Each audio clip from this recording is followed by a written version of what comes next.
estar grabando un nuevo video con ustedes. Bienvenidos a este canal, Los Hijos de Zadok, un canal que es apto solo para los que buscan la verdad. Y hoy vamos a continuar con el estudio, con la lectura y el estudio de Apocalipsis 19. Bueno, Apocalipsis 19, el título que yo tengo aquí en Reina Valera es Alabanzas en el cielo.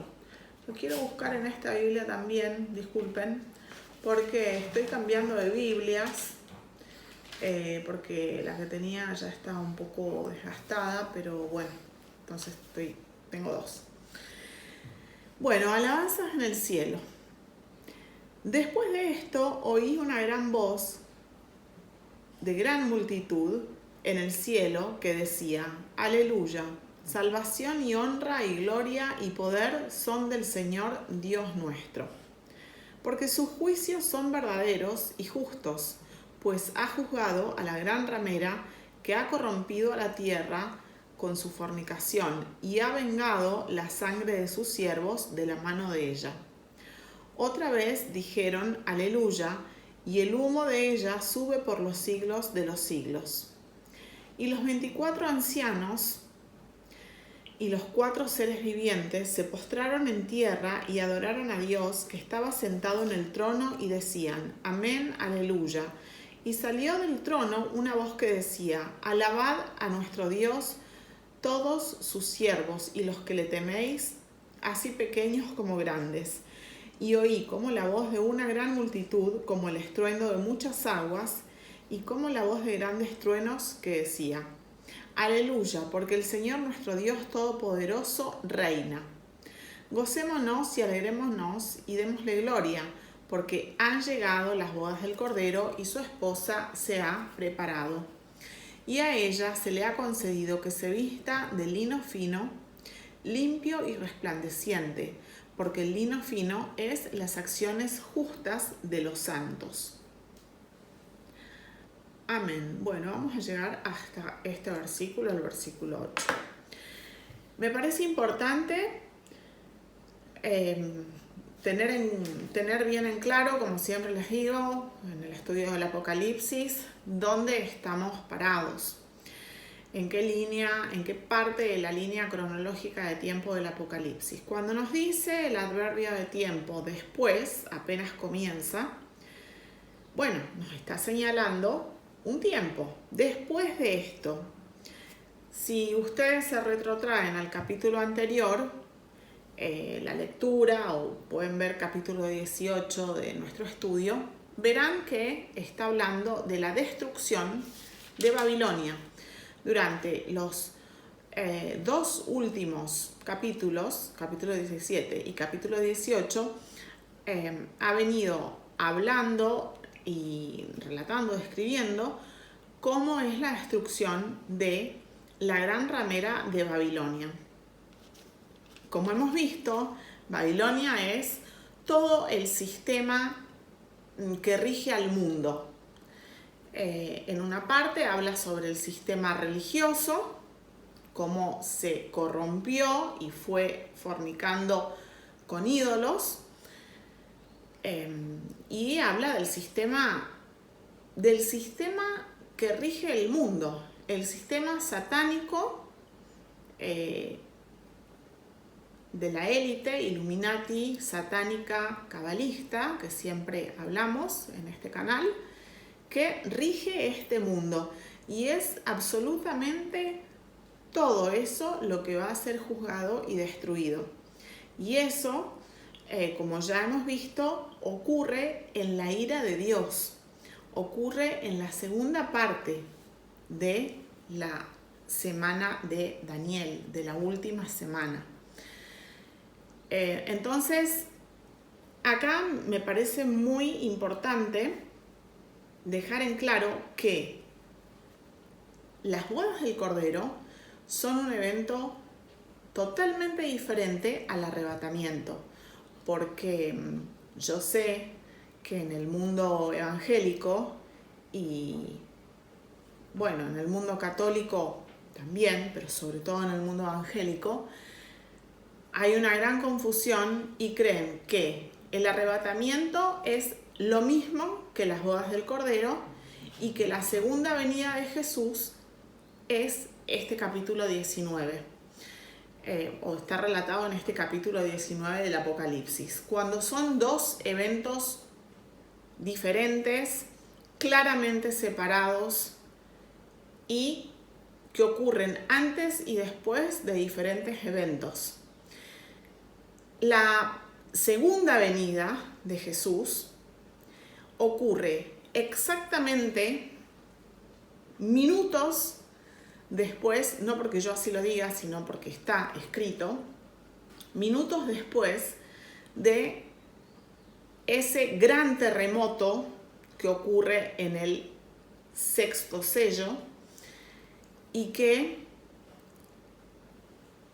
es la parte final de los sellos, la parte final de la guerra, de la Gran Guerra Mundial, con todas las consecuencias que trae, la hambruna, la peste, la llegada al poder del anticristo, la persecución a los no marcados y a los judíos particularmente, y el gran terremoto, que el sentido común nos dice que ese gran terremoto es a causa de una bomba nuclear, y exactamente después de que eso ocurre, llega Jesús en las nubes al son de trompeta y ocurre el arrebatamiento. Ocurre el arrebatamiento de la novia, de aquellos que estén vivos y los que ya hayan muerto desde el comienzo de los tiempos y que sean salvos, también serán arrebatados. Eso ocurre, como les digo, inmediatamente después del sexto sello, en la primera parte de la semana.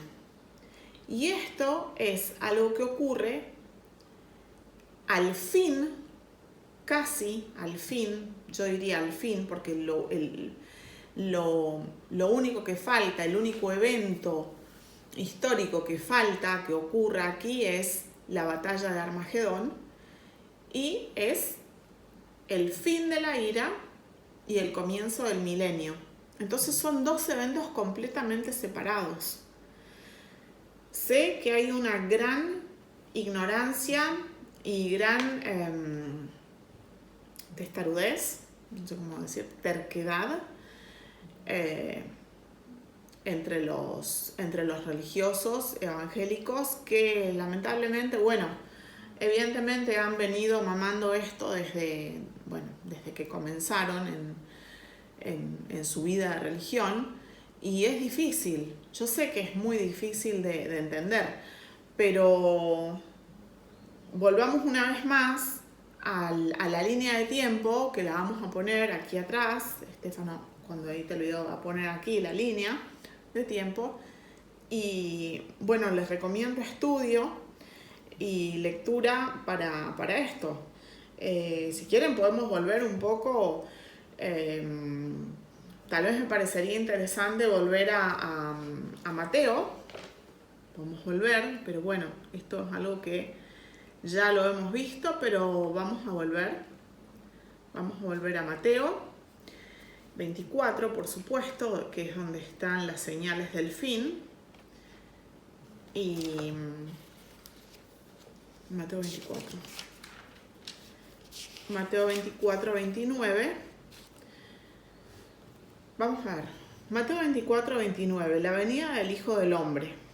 E inmediatamente después de la tribulación de aquellos días, el sol se oscurecerá, y la luna no dará su resplandor, y las estrellas caerán del cielo, y las potencias de los cielos serán conmovidas. Entonces aparecerá la señal del Hijo del Hombre en el cielo. Y entonces lamentarán todas las tribus de la tierra y verán al Hijo del Hombre viniendo sobre las nubes del cielo con poder y gran gloria.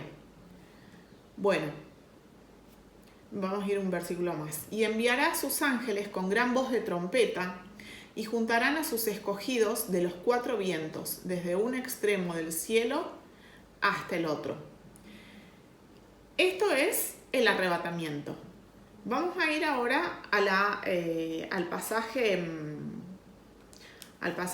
de Primera de Tesalonicenses, que también describe lo mismo. Primera de Tesalonicenses, yo acá lo tengo en la página 1401. Y vamos a ver cómo es un pasaje paralelo a Mateo 24-29. Entonces, Primera de Tesalonicenses 4. La venida del Señor. Vamos a leer esta parte del pasaje. Tampoco queremos, hermanos, que ignoréis acerca de los que duermen, para que no os entristezcáis como otros que no tienen esperanza, como los otros que no tienen esperanza. Porque si creemos que Jesús murió y resucitó, así también traerá Dios con Jesús a los que durmieron en él. Por lo cual os decimos esto en palabra del Señor, que nosotros que vivimos, que habremos quedado hasta la venida del Señor, no precederemos a los que durmieron. Porque el Señor mismo, con voz de mando, con voz de arcángel y con trompeta de Dios, descenderá del cielo, y los muertos en Cristo resucitarán primero. Luego nosotros, los que vivimos, los que hayamos quedado, seremos arrebatados juntamente con ellos en las nubes para recibir al Señor en el aire, y así estaremos siempre con el Señor. Bueno, acá hay que establecer factores comunes. ¿Qué factores comunes hay entre estos dos pasajes? Bueno, vamos a leer, ya que estamos, vamos a leer los sellos.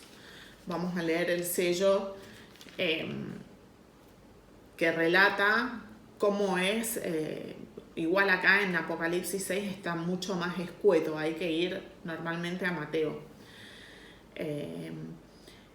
Y dice, miré cuando abrió el sexto sello y aquí hubo un gran terremoto y el sol se puso negro como tela de silicio y la luna se volvió toda como sangre y las estrellas del cielo cayeron sobre la tierra como la higuera deja caer sus higos cuando es sacudida por un fuerte viento. Y el cielo se desvaneció como un pergamino que se enrolla y todo monte y toda isla se removió de su lugar. Y los reyes de la tierra, y los grandes, los ricos, los capitanes, los poderosos, y todo siervo y todo libre, se escondieron en las cuevas y entre las peñas de los montes. Y decían a los montes y a las peñas, caed sobre nosotros y escondednos del rostro de aquel que está sentado sobre el trono y de la ira del Cordero. Porque el gran día de su ira ha llegado, ¿y quién podrá sostenerse en pie? Inmediatamente después comienza el capítulo 7, que el título es Los 144.000 sellados, y bueno, y habla sobre cómo esa multitud tiene que esperar un poco más para que Dios se vengue, o dé lugar a su castigo, que es la ira. Entonces, allí que vemos un gran terremoto, vemos a Dios viniendo en las nubes, vemos cómo el sol se oscurece, las estrellas se caen. Bueno, es una forma de describir, yo creo, esa bomba nuclear. Y vemos sonido de trompeta y bueno, vemos cómo Jesús viene, dice claramente, viene, la venida. En cambio, aquí, en el capítulo 19 del Apocalipsis, está hablando de después de la destrucción de Babilonia, está hablando de ya lo vamos a leer ahora, un jinete blanco, pero no habla sobre trompetas, no habla sobre venir en las nubes y rescatar a nadie, habla de unas bodas que yo creo que si lo vemos en la línea del tiempo es muy claro. Lo que pasa es que yo comprendo que, bueno, ya hay una doctrina que está muy establecida y que romperla es muy difícil, solo con la ayuda del Espíritu Santo y mucho estudio, se puede lograr. Pero estudien y van a ver en la línea del tiempo que son dos eventos diferentes. Y aquí entonces estamos prácticamente al fin de la ira y al comienzo del milenio. Después de la destrucción de Babilonia, de la gran ramera, que es, sí, la destrucción del sistema religioso más importante de este mundo, que es el Vaticano, que el mismo Pedro, cuando estuvo en Roma, la llamó Babilonia, y que murió, ¿no?, a manos del emperador Nerón. Es decir, Pedro jamás fue papa, jamás fue el primer papa, no fue el primer papa, como dice la Iglesia Católica. Eso es una gran mentira, como tantas mentiras que tiene la gran ramera de Babilonia, que es el Vaticano, y que se corrompió porque mezcló lo verdadero con lo falso, que es la peor de las mentiras, porque de ahí sí que es difícil salir, solo por la gracia de Dios. Muchos hemos salido de allí, no sé si muchos, pero bueno, algunos hemos podido salir de ese sistema satánico de opresión y de mentira. Pero bueno, no por eso vamos a decir que la iglesia evangélica no sea también otro sistema que bebe muchas cosas de la gran ramera de Babilonia, que es Roma. Y por supuesto que hay más lectura bíblica, hay más salvos, claramente, dentro de la iglesia evangélica, pero también hay mucha ignorancia y mucha repetición de doctrinas que no son verdaderas, como esta, por ejemplo. Y entonces vamos a seguir viendo. Les quería decir también que Babilonia no es solo eso, ¿no es cierto? Como ya dije, Babilonia es el mundo entero. La destrucción del mundo es lo que ocurrió ahora. Vayan al capítulo 18 si lo quieren ver. Y lo que ocurrió ahora inmediatamente antes a este capítulo. Y entonces de eso es de lo que está hablando. Después yo acá tenía, como había estado leyendo Isaías, tenía anotado, pero esto es muy claro. Hay en muchas partes del Antiguo Testamento en donde habla del día del Señor. Y el día del Señor del que hablan los profetas del Antiguo Testamento es siempre el día donde comienza la ira, donde comienza su venganza, el castigo a aquellos que no se han arrepentido. No solo no se han arrepentido, sino que, como hemos visto, ¿no?, también en otros capítulos ya del Apocalipsis, se enojan aún más, se airan aún más, lejos de arrepentirse. Entonces, por ejemplo, en Isaías 2:12 vemos donde dice: Porque día de Jehová de los ejércitos vendrá, sobre todo soberbio y altivo, sobre todo enaltecido, y será abatido. Día de Jehová, día de Jehová. Día de Jehová es el día de la ira, es cuando comienza la ira. Entonces, tengamos siempre eso en cuenta para no confundirlo.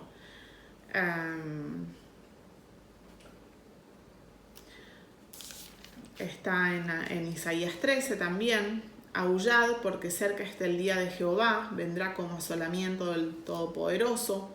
Por lo tanto, toda mano se debilitará y desfallecerá todo corazón de hombre. Bueno, es el día donde se comienzan a verter las copas y a sonar las trompetas, los truenos. Nada que ver con las bodas del Cordero, que ya es al final. En cambio, el día de la ira de Jehová sí tiene que ver con el arrebatamiento, porque es inmediatamente posterior al arrebatamiento. Entonces, vamos a seguir leyendo.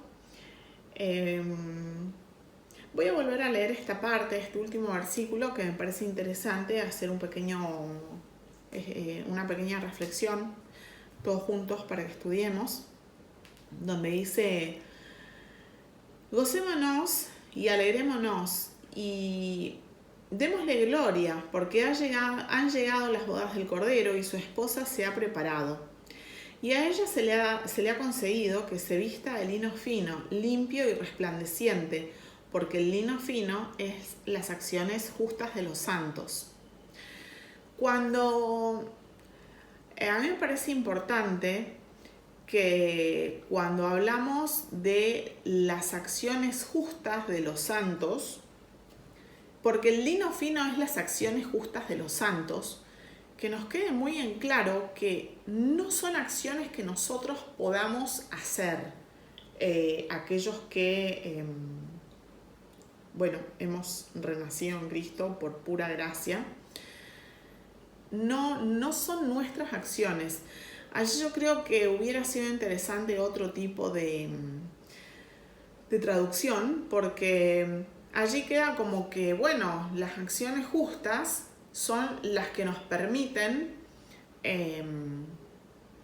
ser purificados, santificados y, convertirnos en la novia del Cordero.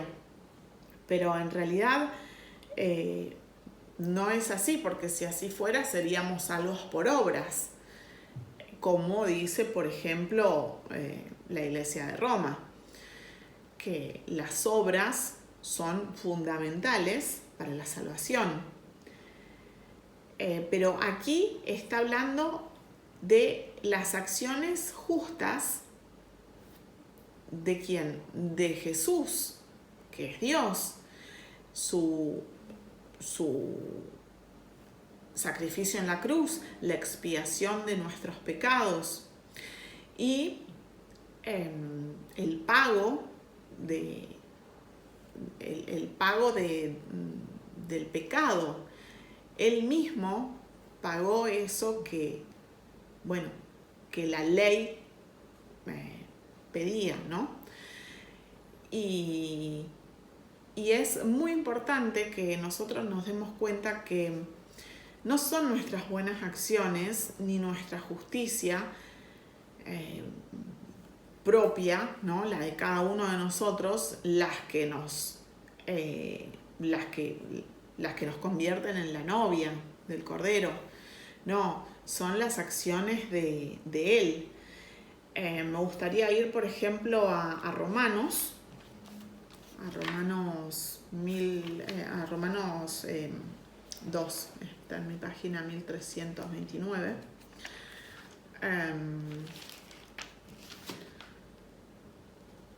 Romanos 2, donde dice el justo juicio de Dios. No, Romanos 3, perdón. Romanos 3, donde dice no hay justo. Lo voy a leer porque creo que es importante. No hay justo. ¿Qué pues? ¿Somos nosotros mejores que ellos? En ninguna manera. Pues ya hemos acusado a judíos y a gentiles que todos están bajo pecado, como está escrito. No hay justo ni aun uno, no hay quien entienda, no hay quien busque a Dios. Todos se desviaron, a una se hicieron inútiles. No hay quien haga lo bueno, no hay ni siquiera uno. Sepulcro abierto es su garganta. Con su lengua engañan, veneno de áspides hay debajo de sus labios. Su boca está llena de maldición y de amargura. Sus pies se apresuran para derramar sangre, quebranto y desventura hay en sus caminos, y no conocieron camino de paz, y no hay temor de Dios delante de sus ojos. Todo esto está hablando de los mundanos, ¿no? De los no renacidos. Pero no hay justo ni aun uno.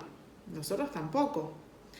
Pero sabemos que todo lo que la ley dice, lo dice a los que están bajo la ley, para que toda boca se cierre y todo el mundo quede bajo el juicio de Dios, ya que por las obras de la ley ningún ser humano será justificado delante de él, porque por medio de la ley es el conocimiento del pecado. La justicia es por medio de la fe. Pero ahora, aparte de la ley, se ha manifestado la justicia de Dios, testificada por la ley y por los profetas. La justicia de Dios por medio de la fe en Jesucristo, ahí está muy claro, por medio de la fe en Jesucristo.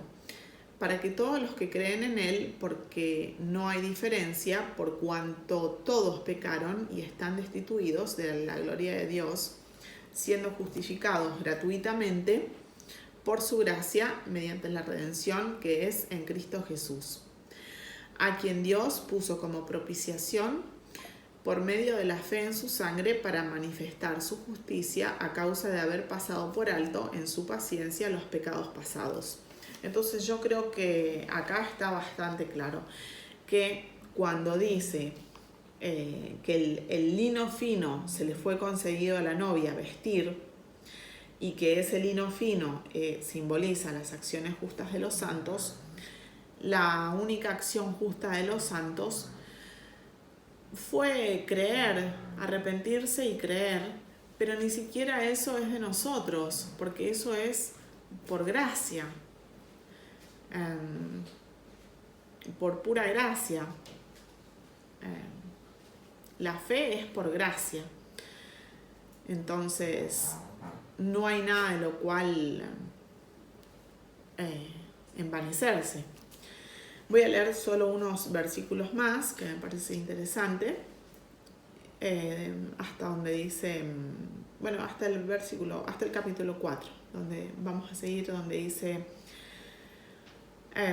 voy a volver al versículo 24, siendo justificados gratuitamente por su gracia, mediante la redención que es en Cristo Jesús, a quien Dios puso como propiciación por medio de la fe en su sangre, para manifestar su justicia a causa de haber pasado por alto en su paciencia los pecados pasados, con la mira de manifestar en este tiempo su justicia, a fin de que Él sea el justo y el que justifica al que es de la fe de Jesús. ¿Dónde pues está la jactancia? Queda excluida. ¿Por cuál ley? ¿Por la de las obras? No, sino por la ley de la fe. Concluimos, pues, que el hombre es justificado por fe sin las obras de la ley. ¿Es Dios solamente Dios de los judíos? No. ¿No es también Dios de los gentiles? Ciertamente, también de los gentiles, porque Dios es uno y Él justificará por la fe a los de la circuncisión y por medio de la fe a los de la incircuncisión. Luego, por la fe invalidamos la ley en ninguna manera, sino que confirmamos la ley. Bueno, en realidad eso ya está hablando un poco de la ley. Diría que es hasta el versículo 26. En fin, creo que queda bastante claro con la explicación de Pablo. Y también me parece muy interesante ir al Antiguo Testamento y ver de qué hablaba cuando se hablaba del lino, ¿no? Esta tela tan pura, ¿no? Porque el lino es una tela que básicamente la podríamos definir como una tela muy pura. Entonces, bueno, voy a ir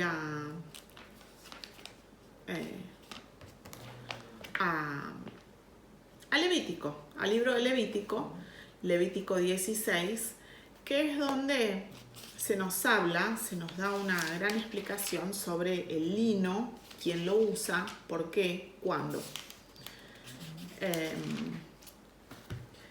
Bueno, el lino era usado por los sacerdotes en el día de la expiación, justamente, como todo toma un sentido totalmente espiritual, ¿no? Cuando juntamos el Antiguo Testamento con Jesús. Sí, voy a leerlo aquí. Donde dice: el día de la expiación habló Jehová a Moisés después de la muerte de los 2 hijos de Aarón. Bueno, los que no tuvieron temor de Dios, ¿no? En el altar, Nadab y Abiú, cuando se acercaron delante de Jehová y murieron. Y Jehová dijo a Moisés: di a Aarón tu hermano que no en todo tiempo entre en el santuario detrás del velo, delante del propiciatorio que está sobre el arca, para que no muera, porque yo apareceré en la nube sobre el propiciatorio. Con esto entrará Aarón en el santuario, con un becerro para expiación y un carnero para holocausto. Y aquí dice: se vestirá la túnica santa de lino, y sobre su cuerpo tendrá calzoncillos de lino, y se ceñirá el cinto de lino, y con la mitra de lino se cubrirá. Son las santas vestiduras, con ellas se ha de vestir después de lavar su cuerpo con agua. Bueno, y después sigue. Pero ¿cómo unamos todos los puntos, no? Unamos todos los puntos. Como el lino, ¿no? Simboliza el lino con el cual va a ir vestida la novia del cordero, simboliza la pureza, simboliza lo que simbolizaban también los sacerdotes, ¿no? Del antiguo pacto. Simboliza la pureza, simboliza la justicia, simboliza la santidad, pero sin Jesús es imposible, no son nuestras acciones, como no eran las acciones de los sacerdotes por sí mismos, ¿no? Y era justo en el día de la expiación, ¿no? Entonces, el día del perdón de los pecados. Tenemos que unirlo todo también con la explicación de Pablo para que nos haga sentido. Con la explicación de Pablo en Romanos 3 que les acabo de leer.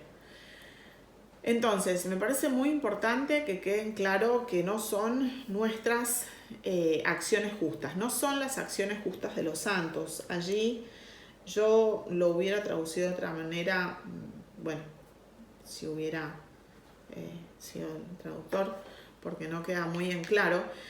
Y a nosotros es necesario que nos queden claro.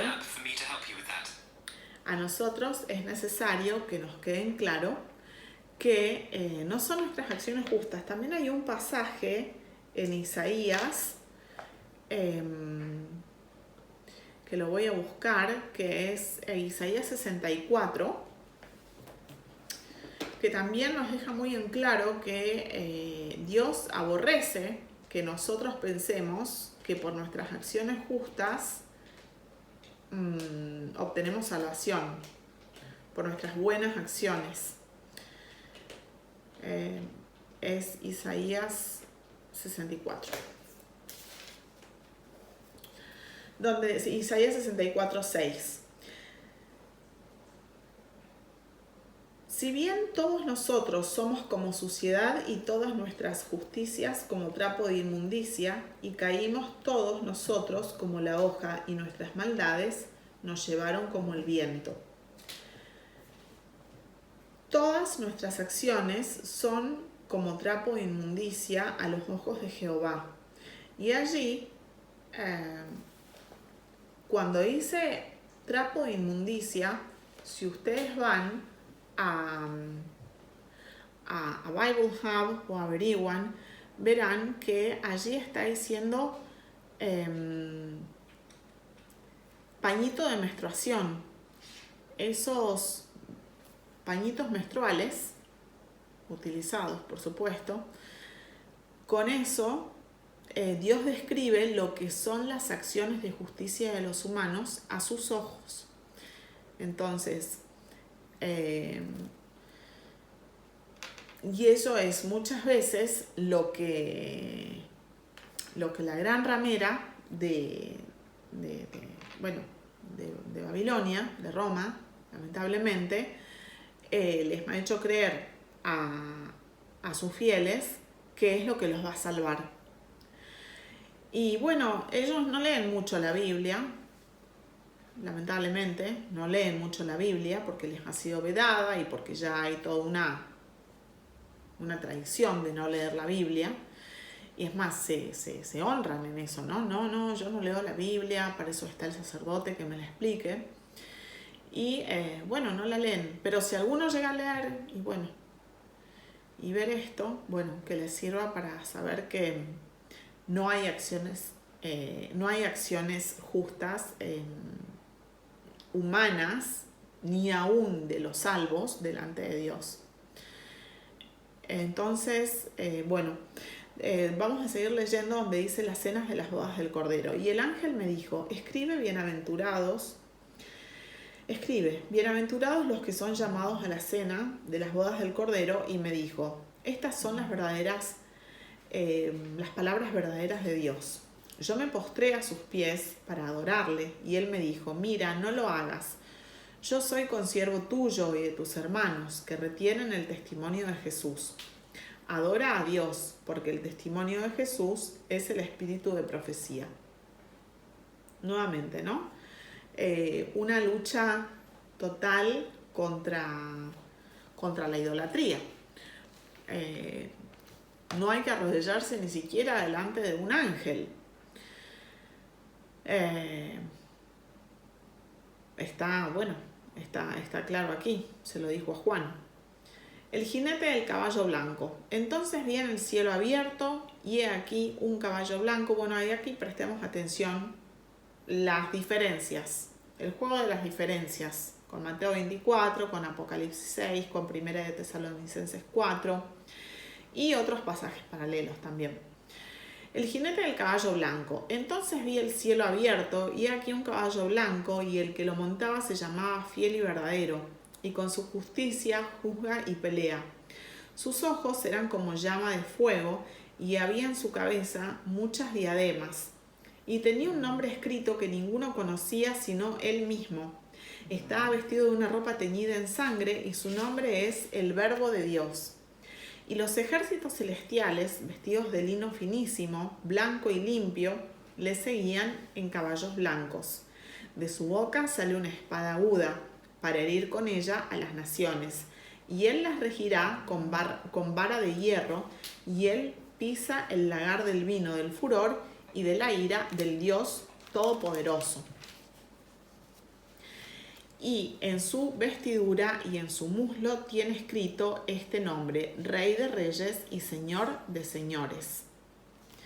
Vamos a leer hasta ahí porque después pasa ya al otro tema, que es el Armagedón y el milenio. Entonces, como verán, es una descripción absolutamente distinta de lo cual ya hablamos, de toda la otra descripción de la segunda venida de Jesús. Esto no es la segunda venida de Jesús. Si hay algo que me gustaría enfatizar en este estudio es que el capítulo 19 de Apocalipsis no habla sobre la segunda venida de Jesús. La segunda venida de Jesús ya ocurrió en el capítulo 6 del Apocalipsis, inmediatamente anterior a todo lo que relata el capítulo 7. Aquí la novia, los salvos, los hijos de Sadoc, porque ya vemos que el mismo Antiguo Testamento hace una analogía entre quienes usan ese lino blanco finísimo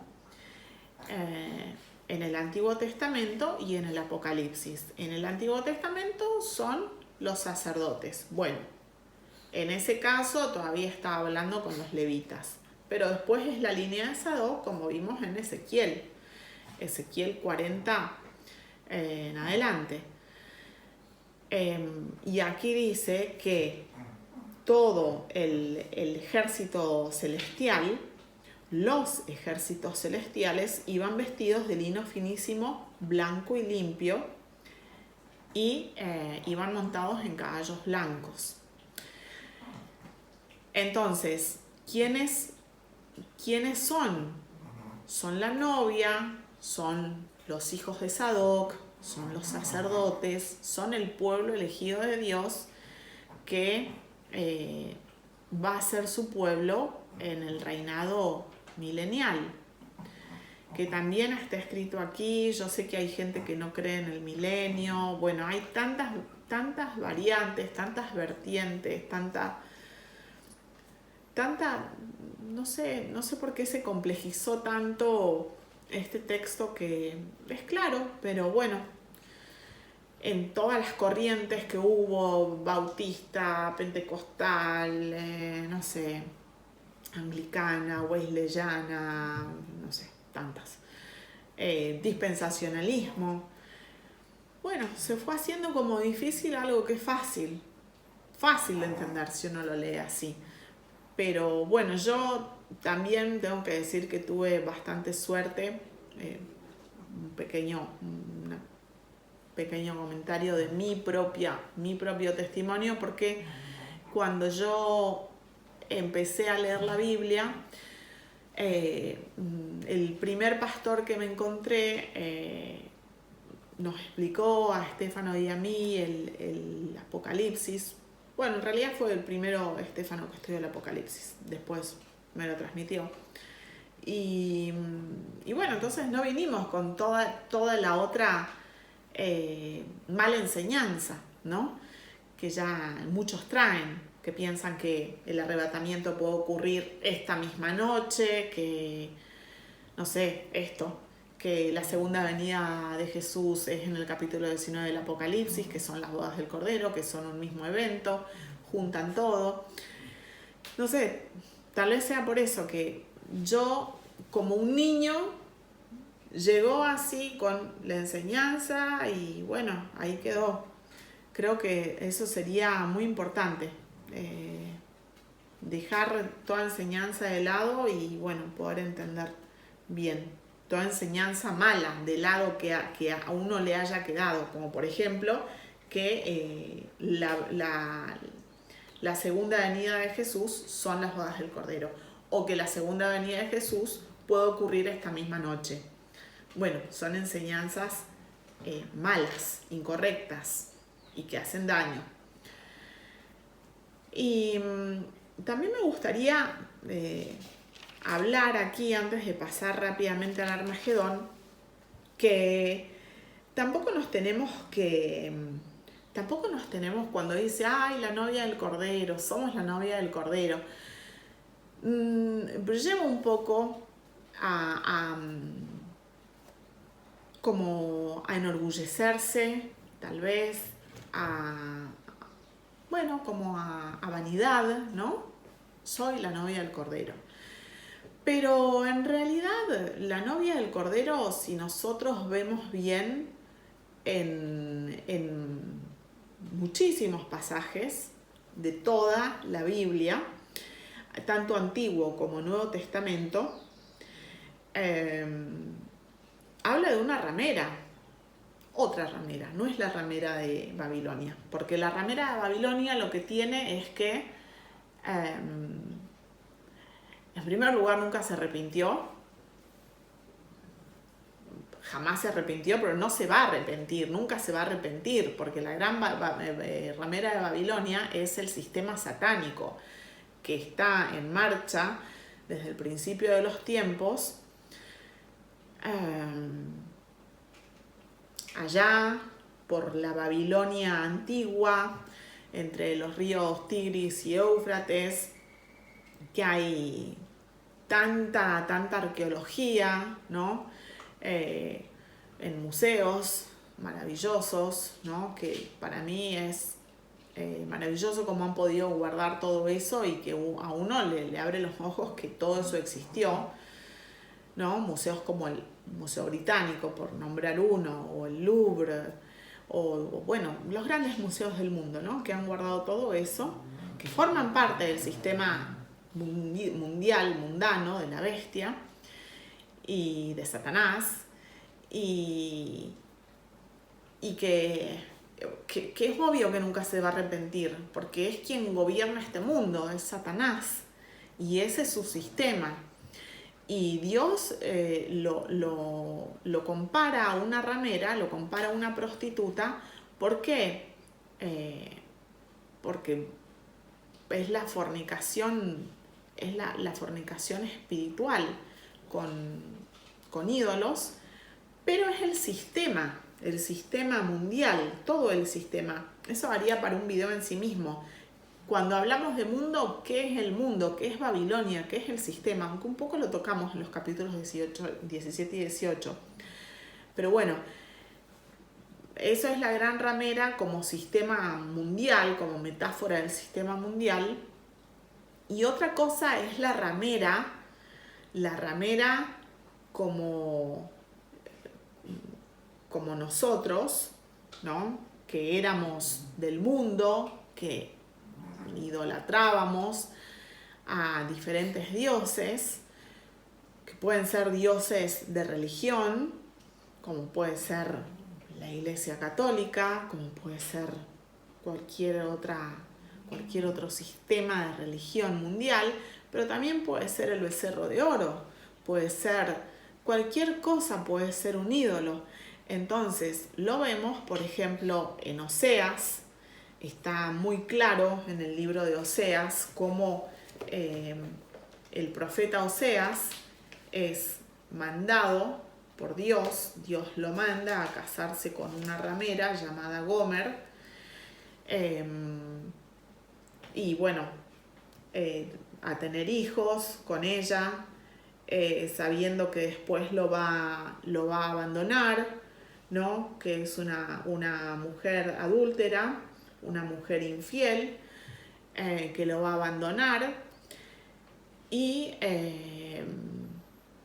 Oseas igualmente, todo por mandato de Dios, él sigue, es obediente, la vuelve a buscar, la vuelve a comprar en el mercado de esclavos, y la perdona y bueno, la redime justamente por amor. Es muy bonito el libro de Oseas, es muy lindo.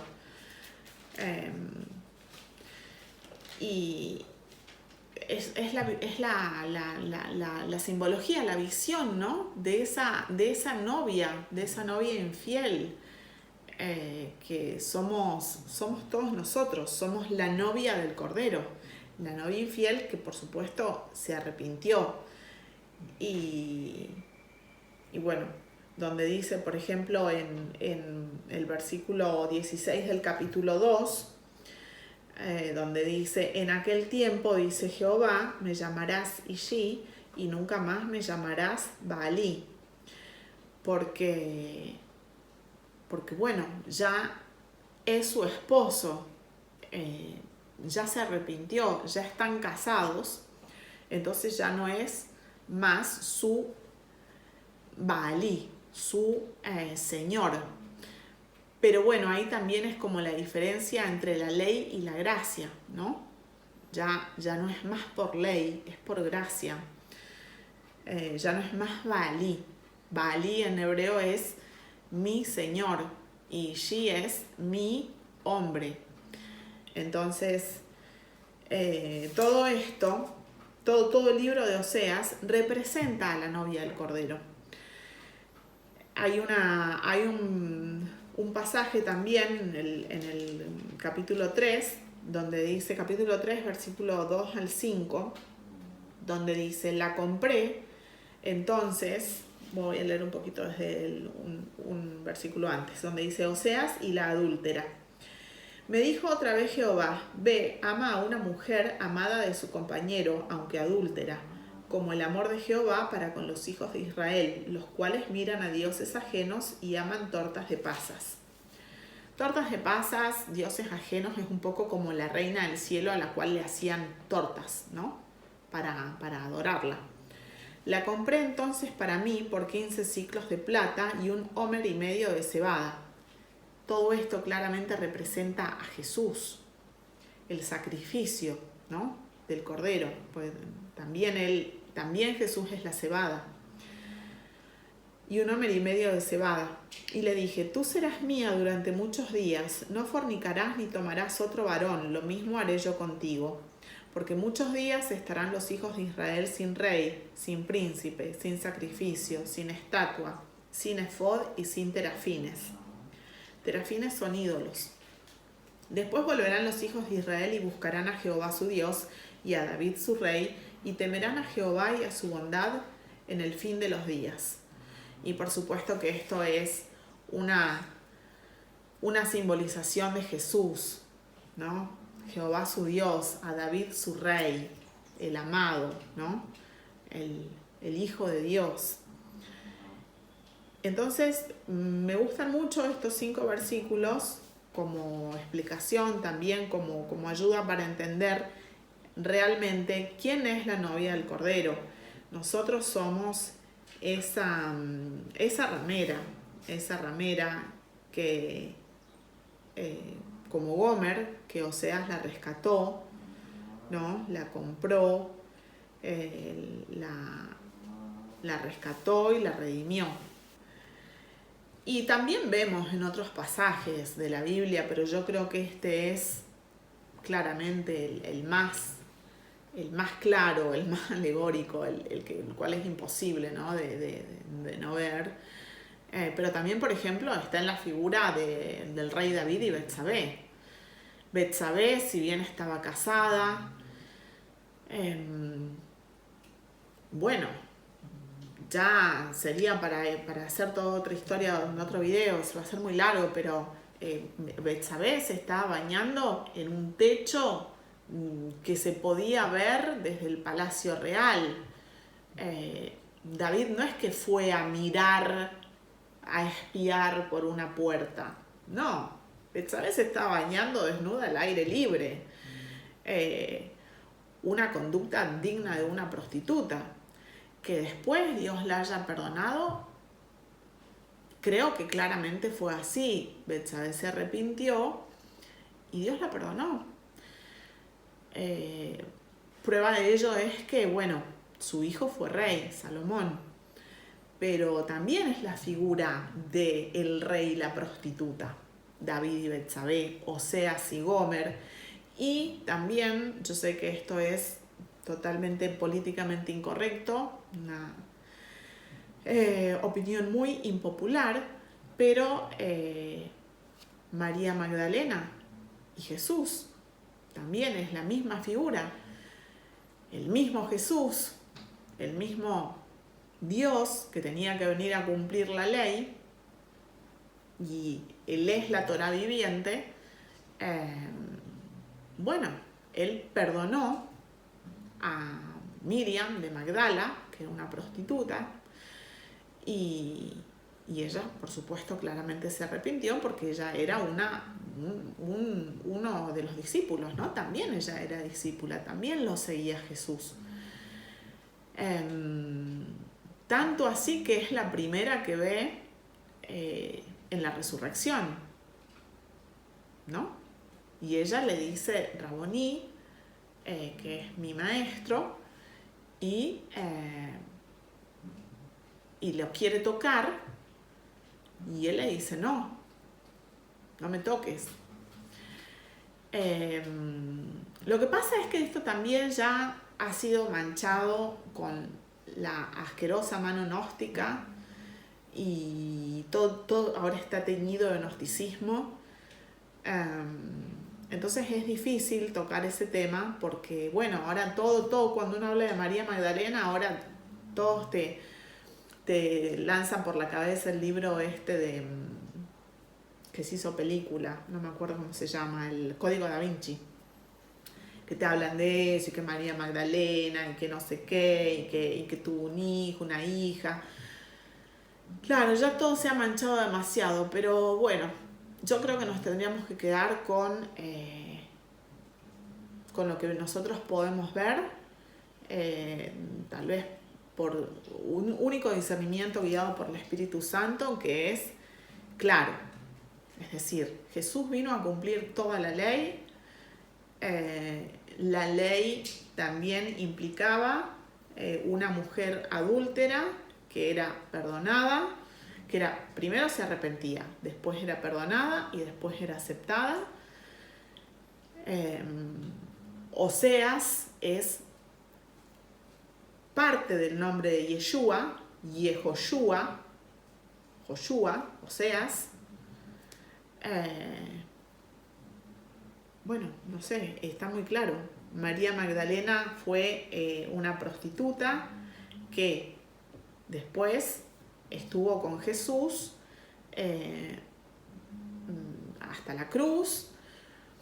Y bueno, a mí me llamó mucho la atención en su momento por qué sería la primera persona a la que se le aparece y que lo quiere tocar. ¿Por qué una mujer querría tocarlo a Jesús si no tenían una relación especial? Bueno, lo que a mí me gustaría dejar en claro aquí es que no somos nada especial, no nos vistamos no sé, con esas ropas de grandeza, de pensar que todo es por nuestros actos y que bueno, somos... No, en realidad somos la prostituta arrepentida que se transforma en la novia del Cordero por pura gracia y que bueno, la única acción justa bueno, que sirve es la acción, las acciones justas de Jesús, que en este caso está hablando claramente del sacrificio del Cordero y el perdón y bueno, y haber sido salvos por gracia, por medio de la fe, pero por gracia. Y finalmente me gustaría hablar sobre los versículos 17 al 21, donde dice: y vi a un ángel que estaba en pie en el sol y clamó a gran voz diciendo a todas las aves que vuelan en medio del cielo: venid y congregaos a la gran cena de Dios, para que comáis carne de reyes y de capitanes, y carne de fuertes, carne de caballos y de sus jinetes, y carne de todos los libres y esclavos, pequeños y grandes. Y vi a la bestia, a los reyes de la tierra y a sus ejércitos reunidos para guerrear contra el que montaba el caballo y contra su ejército. Y la bestia fue apresada, y con ella el falso profeta que había hecho delante de ella las señales con las cuales había engañado a los que recibieron la marca de la bestia y habían adorado su imagen. Estos dos fueron lanzados vivos dentro de un lago de fuego que arde con azufre. Y los demás fueron muertos con la espada que salía de la boca del que montaba el caballo, y todas las aves se saciaron de la carne de ellos. Bueno, esto es ya el Armagedón. El Armagedón ha ocurrido, la gran guerra, ¿no?, final, que es muy interesante cuando uno ve qué significa Armagedón. Si uno va al libro de Crónicas, Primera de Crónicas, capítulo 7, versículo 29, allí habla sobre, bueno, la raíz de un nombre, Abdán, y Megiddo. Entonces, Abdán significa los que perecen, y Gadad significa marcar, también puede significar arañar o rasurar. Ustedes saben que los verbos hebreos a veces tienen varias acepciones, pero bueno, son muy parecidas: arañar, marcar, rasurar. Entonces, si hacemos una unión, Har Megiddo sería la montaña en la cual los marcados perecen. Qué interesante, realmente, qué interesante. Y bueno, y entonces aquí es donde ocurre la gran matanza de los marcados, Har Megiddo, y bueno, comienza el banquete y el milenio, la gran cena de Dios y el milenio. Mucho de esto es espiritual, por supuesto, ¿no? Pero también no nos olvidemos que estamos al fin de la ira de Dios. Entonces, sí, va a haber gran mortandad y va a haber un banquete final. Y también creo que esto queda bastante en claro en Zacarías. Zacarías yo creo que habla de esto, de la batalla de Megiddo, en el capítulo 14, donde dice Jerusalén y las naciones. Hay que hablar sobre estos tipos de capítulos en donde una coma puede separar 1000 años. Entonces, tengamos en cuenta que en el capítulo 14 de Zacarías, los versículos 1 y 2 están hablando de una cosa y el resto, bueno, no el resto, pero por lo menos porque es muy largo el capítulo, pero los versículos 3 al 7 están hablando de otra cosa. Lo vamos a leer. He aquí el día de Jehová viene, y en medio de ti serán repartidos tus despojos. Porque yo reuniré a todas las naciones para combatir contra Jerusalén, y la ciudad será tomada, y serán saqueadas las casas, y violadas las mujeres, y la mitad de la ciudad irá en cautiverio, mas el resto del pueblo no será cortado de la ciudad. Bueno, los que siguen nuestros videos y ya van haciendo un estudio sistemático, bueno, se van a acordar de este pasaje. Este pasaje es muy parecido a los paralelos de Marcos 13, Lucas 21, menos Mateo 24, pero bueno, Marcos 13 seguro. Entonces, allí está hablando de la gran tribulación, está hablando de ese periodo donde el anticristo ya está en el poder y Jerusalén, los judíos, son perseguidos, gran persecución. También los no marcados, pero bueno, aquí está hablando de Jerusalén físico.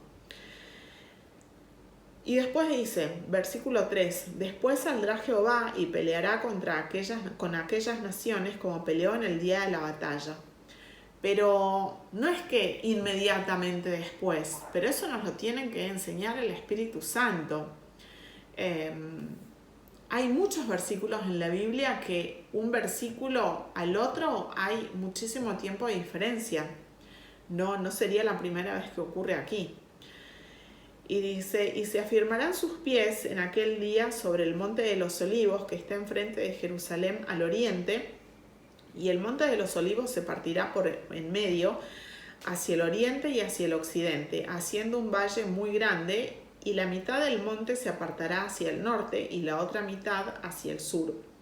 Y huiréis al valle de los montes, porque el valle de los montes llegará hasta Asal.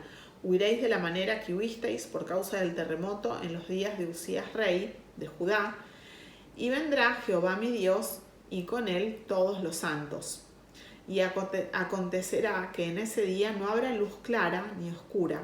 Será un día el cual es conocido de Jehová, que no será ni día ni noche, pero sucederá que al caer la tarde habrá luz. Acontecerá también en aquel día que saldrán de Jerusalén aguas vivas, la mitad de ellas hacia el mar oriental y la otra mitad hacia el mar occidental, en verano y en invierno. Y Jehová será rey sobre toda la tierra. En aquel día Jehová será uno y uno su nombre. Amén. Bueno, qué bonito pasaje. Esto es el, el fin de la ira y el comienzo del milenio. Es por eso que dice que no habrá luz, pero no será ni de día ni de noche, porque acá ya es todo espiritual. Ya no podemos pensar que todo es espiritual, que vamos a vestir, pienso, lino real, lino que uno, no sé, manda a la tintorería, o tampoco creo que vivamos en la Jerusalén que está allá en Medio Oriente, entre Egipto y Jordania. No, yo creo que todo es espiritual, que no sé cómo será, tal vez sea algo intermedio entre el cielo y la tierra, tal vez, no lo sé. Dios es tan maravilloso que seguramente es mucho más hermoso de lo que uno pueda llegar a imaginar. Y esto es ya el comienzo del milenio. Entonces, Zacarías 14 es, bueno, nos da bastantes indicios sobre esto, pero no se olviden, ¿no? Son pocos versículos, pero unos hablan de una cosa, de la gran tribulación, y otros hablan ya de la batalla final en el monte de Megiddo y el comienzo del milenio. Bueno, espero que les haya servido. Bueno, pienso que es todo lo que les tenía que decir con respecto a este tema, pero bueno, es un capítulo muy, muy lindo, y estamos cada vez más cerca de terminar nuestro estudio sistemático del Apocalipsis. Espero que les haya sido de bendición. Y bueno, recuerden que este canal es solo para los que buscan la verdad. Les mando un gran saludo y que Dios los bendiga. Hasta la próxima. Eres quien nos liberta, eres la luz que guía.